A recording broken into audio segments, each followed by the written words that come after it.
우리가 메시아를 만났습니다. 거듭말합니다. 그렇게 갈망했던 그분을 우리가 비로소 만났습니다. 발견했습니다. 찾았습니다. 라는 단어가 만났다라는 단어라고 말씀을 드렸습니다. 침례 요한이 요단강이 보이는 한편에서 침례를 베풀고 있었습니다. 그들은 오래전 조상들이 법궤를 메고 건너던 요단강을 눈으로 보고 있었고 여리고 성체가 눈에 보였습니다.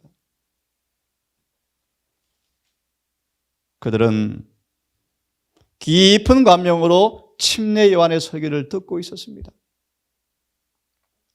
백성들의 마음속에는 마치 물이 휘젓는 것처럼 정말 메시아가 우리를 이 로마의 압제에서 과연 구원하실 때가 안 되었을까? 라는 생각들이 마음을 막 용서슴치고 있는 시간이었습니다. 그런데 놀랍습니다.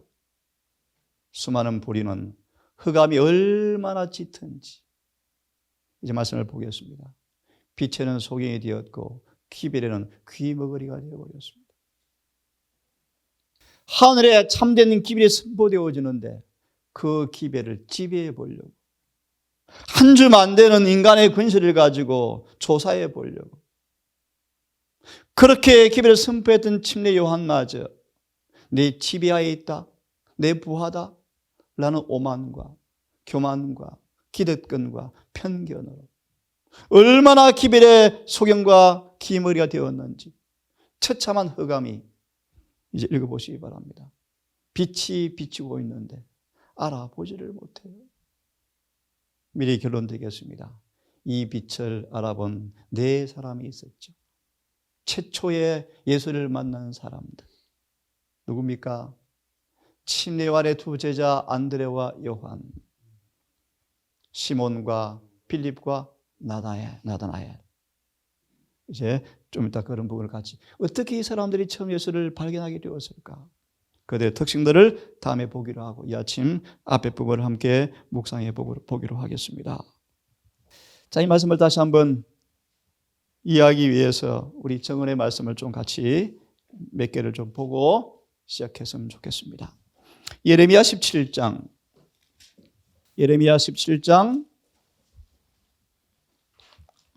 5절을 좀 보시기 바랍니다.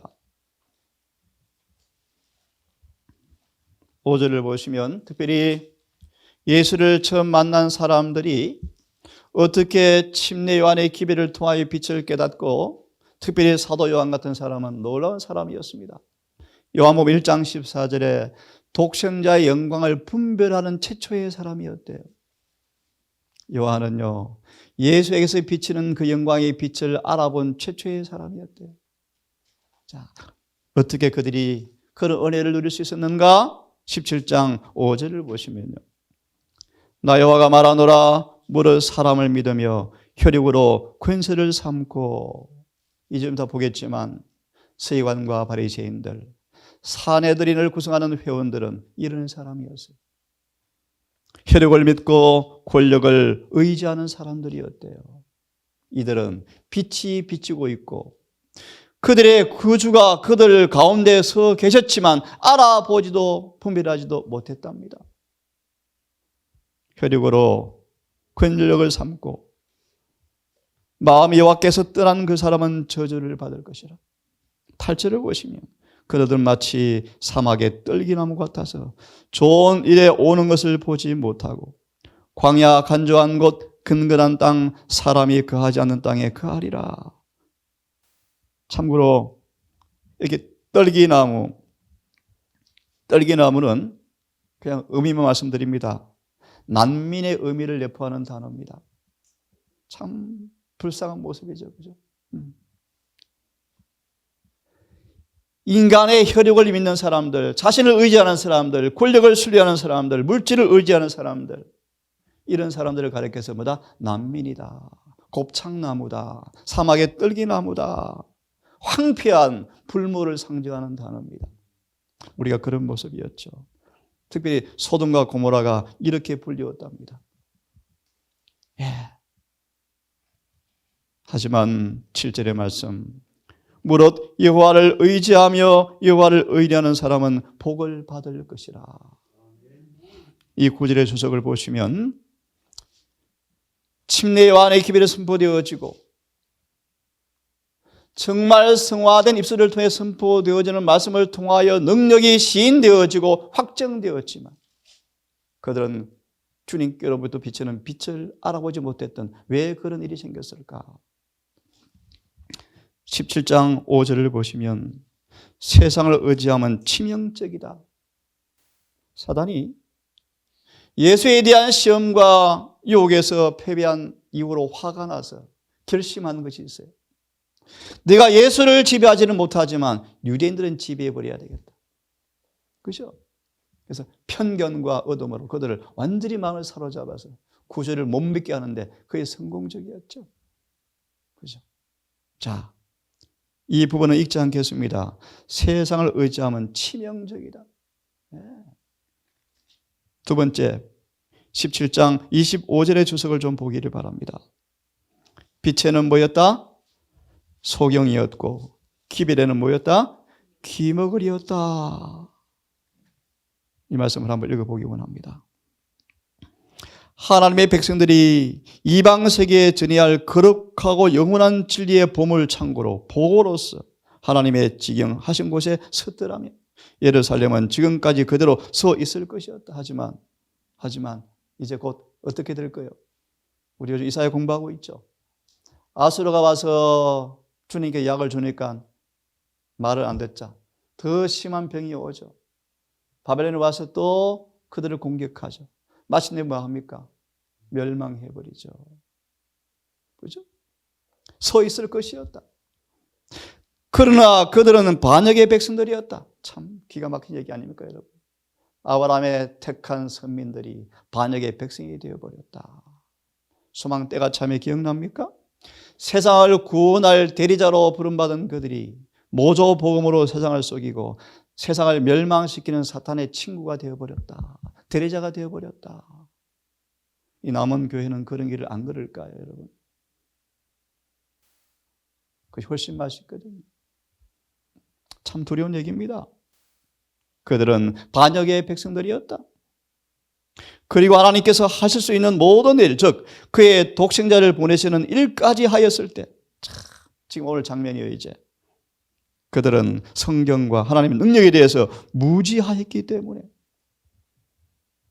침례 요한을 통하여 예수님 그분 자신이 그들 곁에 서 계시는데 알아보지를 못해요.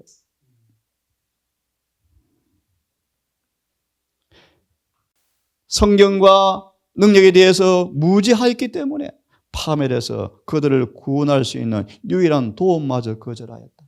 상상합니까, 여러분? 바라바를 주십시오. 어떻게 사단을 택할 수 있을까요, 여러분요? 바라바를. 이제 오늘 나오잖아요. 사내들이니 침례 요한을 자기의 수하라고 생각했다. 기가 막힌 얘기예요. 내가 목사인데 다 내 밑에 있어야지. 누구의 정신이요? 사탄의 정신. 무슨 얘기예요, 여러분? 이게 선악의 치열한 대쟁투예요, 여러분. 맞아 보십시오. 이렇게 말하잖아요. 그들의 구주를 가리켜서 이는 상속자니 자 죽이고 그의 유업을 차지하자라고 서로 말하였다. 참으로 기가 막힌 얘기입니다, 여러분. 이게 과거 역사의 전당물이 아니고요. 오늘 우리에게 벌어지는 동일한 역사일 수 있다는 사실을 겸손히 생각해 보시길 바랍니다. 하나님은 이스라엘을 임명하셔서 이방의 빛이 되게 하셨고 그리하여 지금 우리에게 하는 말입니다. 그죠? 그리하여 이방인들을 부르사 당신께 다시 충성케 하려 하셨으나 이스라엘은 스스로 빛의 넘버가 되었고 소경이 되었고 깨닫게 하시려고 보내시는 기별에는 귀머거리가 되어버렸다. 총당같이 어두운 어둠이 예루살렘을 휩싸였습니다. 그때 빛이 어둠에 비치고 있었다. 그런데 빛은 어둠이 싫어서 거절하더라. 요한 5장의 말씀. 내가 사람의 이름으로 왔으면 절겨 영접하였거니와 나는 아버지 이름으로 왔으므로 너희가 영생을 얻기 위해서 내게 오기를 거절하는구나. 기가 막힌 얘기죠. 오늘날 사단은 걷기를 적게 설교할수록 사람들은 기별을 좋아해요. 하지만 예수님은 아첨하는 분이 아니세요. 하늘에 가는 길은 좁고 협착해요. 용기를 치지 않기를 바랍니다. 얼마나 협착한지 세상과 머리털만큼이라도 연결되어 있으면 걸어갈 수 없대요. 이기심을 품고는 걸어갈 수가 없대요. 그렇게 좁아요. 자, 한 말씀을 더 보겠습니다. 에스겔서를 펴시기 바랍니다. 44장입니까? 한번 펴보세요. 펴고 얼른 소망을 좀 돌아옵시다. 에스겔 44장 23절 24절의 말씀을 인용하고 있는데 한번 같이 읽어보면 좋겠습니다. 23절만 읽어보면 좋겠습니다. 시작.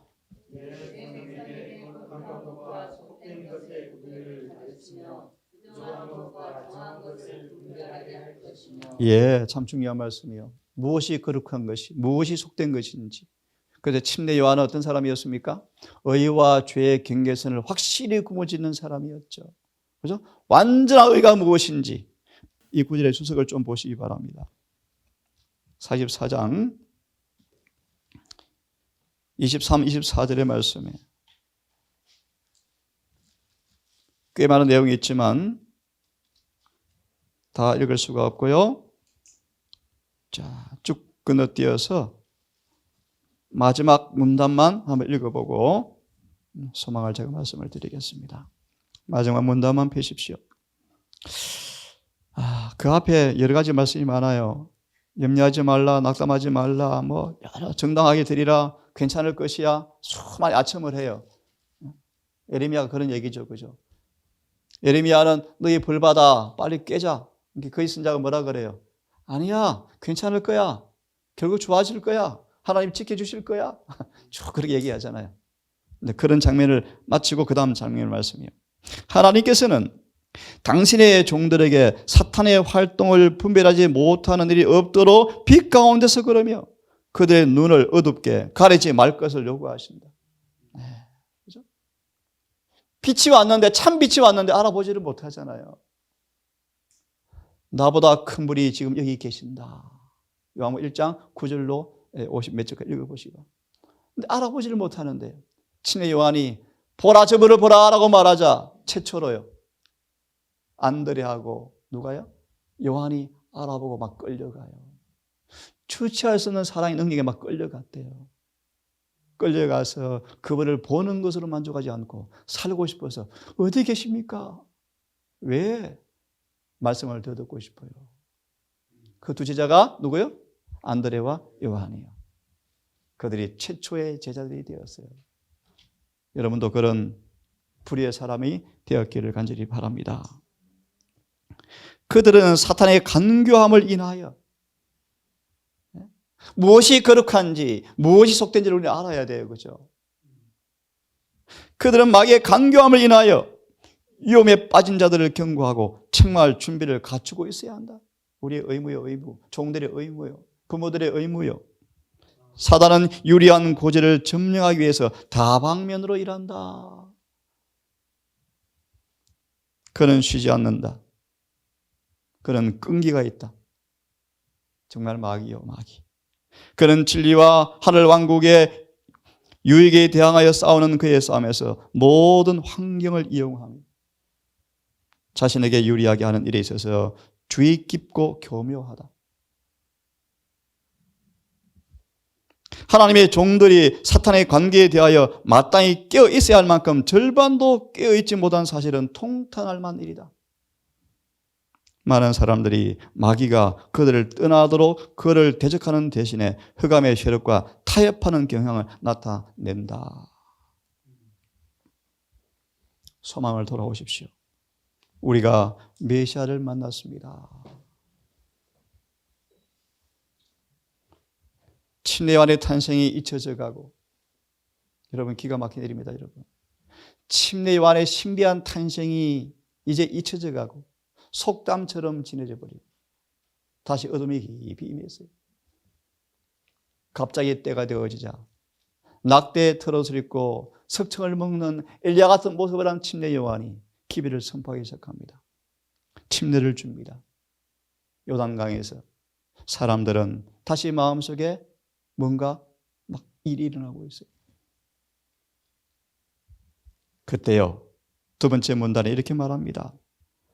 온 집안 사람들은 마음속에 날마다 이러한 생각이, 이제 메시아가 올 때가 된 것 같은데 우리를 로마 압제에서 구원해 주지 않을까?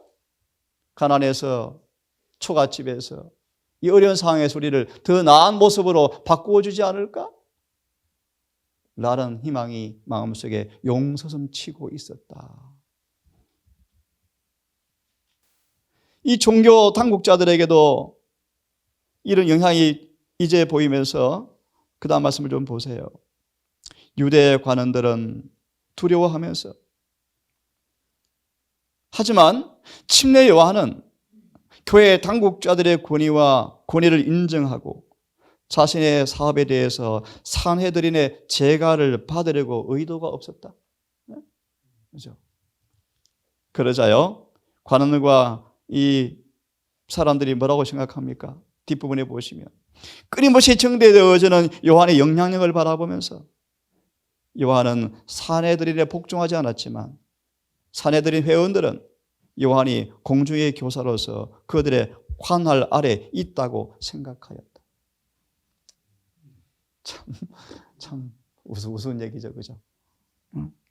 이 단체가 쭉 얘기합니다. 넘어가십시오. 참 이런 아름다운 멋진 사람들로 구성되어야 하는데 마귀가 왕자를 딱 차지하고 있어요. 마지막 사건들 교회장을 보시면요, 두려운 얘기가 꽤 많아요. 대초에는 더 이상 하나님의 음성이 아니다 라는 말씀도 있고, 또 음성이다 라는 말씀도 있고 그래요. 지금 이 순간은요, 사단이 산헤드린을 뭐 하고 있어요? 지배하고 있어요. 그들은 더 이상 지체할 수가 없었답니다. 그렇죠? 성전 안에서 이루어졌던 침례 요한의 출생들, 이게 잊혀졌지만 다시 요한이 전도함으로 다시 옛 기억이 회상되어지면서 그들의 마음에 떠올랐답니다. 특별히 그림의 말씀 보면요, 이 경험이 다 사라져버리고 선지자의 음성도 그쳐져 버리고 침례 요한을 통해서 기별이 선포되었을 때 이런 마음이 있었답니다. 죄를 자복하라고 요구는 새롭고도 놀랍게 보였는데 지도자 가운데 많은 사람들은 생의 은밀한 죄들이 그들이 폭로되지 않을까 염려하여 요한의 호소와 책망의 말씀을 들으려고 하지 않았다.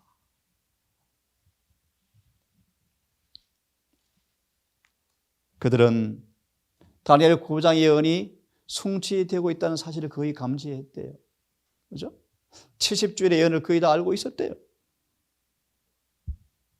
그들의 마음속에는 국가 영광이 다시 회복되기를 갈망하면서 마음속에 뭔가 느끼는 감동이 많았습니다. 쭉 넘어가시면 그들은 이제 침례 요한의 사업을 제거하든지 거절하든지 결정을 내리기 위해서 시험단을, 대표단을 구성해서 예네시의 표현을 빌립니다. 급파했다. 급파했다. 그 다음 장면을 좀 보십시오. 134페이지. 무리가 모여서 침례 요한의 설교를 듣고 있을 때 대표단이 가까웠다. 사람들을 위압하고 선지자의 존경심을 이끌기 위하여 의도된 권위 있는 태도로 거드름을 피우면서 나아왔다. 존경이라기보다는 두려움에 가까운 모습으로 군중들은 길을 열어주었다. 호사스러운 옷을 입고 지혜와 권세, 자만심에 꽉 찬 이 위대한 사람들이 광야 침례 요한 앞에 딱 섰다. 그리고 대화를 나눕니다. 내가 누구냐? 설교 허가 받았느냐? 그죠? 요한이 쭉 대화를 나눕니다. 특히 요한 대답이 참 기가 막혀요. 나는 광야에서 외치는 자의 소리다. 라고 말하면서 이사야 40장을 인용합니다. 이번 기 교과 제목이요. 백성을 위로하라. 40장이 이번 교과 8과의 제목이에요. 이 성경을 인용합니다. 여러분 잘 아시죠? 우리가 메시아를 만나려면, 영접하려면 내용을 눈으로 보기를 바랍니다. 짧게 요약하고 넘어가겠습니다. 모든 산마다 골짜기마다 뭐요? 대로마다 평탄케 되어지고, 골짜기는 반드시 두드러지고 산과 작은 산은 다 낮아져서 평탄하게 되어야 왕이 오는 길이 준비되어진다. 영적으로 우리가 예수를 영적으로 만나기 위해서는요, 우리 속에 영접하기 위해서는 큰 도로가 만들어져야 돼요. 그 장면을 밑에 그렇게 말씀하시죠. 교만심은 낮아지고 세상의 쾌락과 지위와 권세는 헛된 사심을 깨닫고 다 버려야 되고, 모든 이론과 금방진 것, 아첨하는 것, 그친 것이 다 깎여지고 다듬어지고 복종케 되어야 우리 속에 그분이 임하실 수가 있다. 그런 말이겠죠. 그죠? 네. 그래서 그 마지막 부분 이렇게 말합니다. 사람들이 그렇게 가소평가했던 겸비와 자희생의 사랑, 이것이 가장 유일하게 가치 있는 것으로, 이것이 바로 복음의 사업인데 요한의 기별이 바로 그것이 임무였다. 우리의 마음속에 주님께서 들어오도록, 영접되어지도록, 그래서 우리가 메시아를 만났습니다라는 경험을 할 수 있도록 하기 위해서는 계로가 평탄하게 되어야 한다. 정도의 계단, 한마디로 회개와 자복이 이루어져야 한다. 그래야 그분이 만나지죠. 그 다음 마저 읽고 아침 마무리합시다. 신문을 계속합니다. 그죠? 계속합니다. 네. 하지만 그 다음 문단에 보면 참 기가 막힌 얘기입니다. 하지만 그들은 요한의 기별을 받아들이지 않았다. 그들이 보기에 요한은 엘리야가 아니었다. 요한은 자기가 성취하기 위하여 왔던 사명을 그들을 위하여 완수할 수가 없었다. 사내들인 회원들을 가리키죠. 그죠? 그 다음 문단에 보시면 여러 침례의 장면들을 쭉 회상하는데 참 중요한 말씀이 있어요. 이 말씀을 함께 묵상하고 아침 마무리하기를 원합니다. 요단강에 모였던 이들 중에 있죠? 예, 폈습니까? 찾았으면 136페이지. 이 문단을 같이 읽고 천천히 읽고 아침 마치겠습니다. 요단강에 모였던 이들 중 많은 사람들이 있죠? 시작. 요단강에 모였던 이들 중 많은 사람들이 예수께서 침례 받으시던 그곳에 있었다. 그러나 그때 주어진 표적은 그들 중 몇 사람에게만 나타났다. 침례 요한에 앞서 몇 달 동안 봉사 기간에 많은 사람들은 회개하라는 부름에 유의하기를 거절하였다. 이리하여 그들의 마음은 강팍해졌고 예력은 어두워졌다. 예수께서 침례 받으실 때 하늘이 그분에 대하여 증거하였지만 그들은 그것을 자각하지 못하였다. 믿음으로 보이지 않는 하나님을 바라본 적이 없는 눈은 하나님의 영광의 계시를 보지 못하였으며, 그분의 음성에 귀를 기울인 적이 없는 귀는 그 증언의 말씀을 듣지 못하였다. 제가 있습니다. 지금도 그와 같다. 그리스도와 섬기는 천사들의 임재가 회중 가운데 나타나는 때가 종종 있지만 그것을 깨닫지 못하는 사람들이 많다. 그들은 평상시와 다른 것을 아무것도 발견하지 못한다. 그러나 어떤 이에게는 구주의 임재하심이 드러난다. 이들이 바로 최초의 제자들의 모습이었어요. 화평과 기쁨으로 마음은 활력을 얻고 그들은 안위와 용기와 축복을 받는다. 아침 여기까지 하겠습니다. 다시 한번 이 장을 묵상하는 기회 동안에 14장을 여러분 자꾸 읽어보시면서요, 그 절절히 섬에 있는 대쟁투의 장면들, 하나님의 이끄시는 장면들, 사랑의 모습들을 깊이 깊이 마음이 묵상되어지면서 우리 마음속에 예수님의 용모가 사진처럼 확실히 찍혀지는 경험이 있기를 간절히 바랍니다. 거룩하신 아버지, 눈에 보이는 육체의 핍박과 전쟁은 아직 우리에게 오지 않았지만 우리 마음의 싸움에 틀을 두고 싸우는 치열한 대쟁투가 얼마나 치열한지를 실감해 보기를 원합니다. 한순간도 방임할 시간이 없는, 한순간도 우리가 경만이 할진대 마귀에게 잡아먹힌다는 사실을 우리가 경고받게 되어집니다. 남은 교회, 남은 백성, 진리의 백성이라고 우리가 자처하지만 실로의 교훈과 초림 때 유대교회 역사를 우리가 바라보면서 우리가 안전하지 않다는 사실을 겸손하게 받기를 원합니다.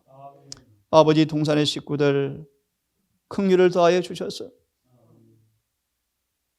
치열한 이 대쟁투의 전장터에서 파수꾼의 직무를 붙지 않게 해주시고 우리에게 죄로 더럽히기 위해서 수많은 관계로 교매 역사하는 마귀의 이 꼬임에 절대로 넘어가지 아니하는 그런 하나님의 장성한 사람으로 자라갈 수 있도록 은혜를 베풀어 주시옵소서.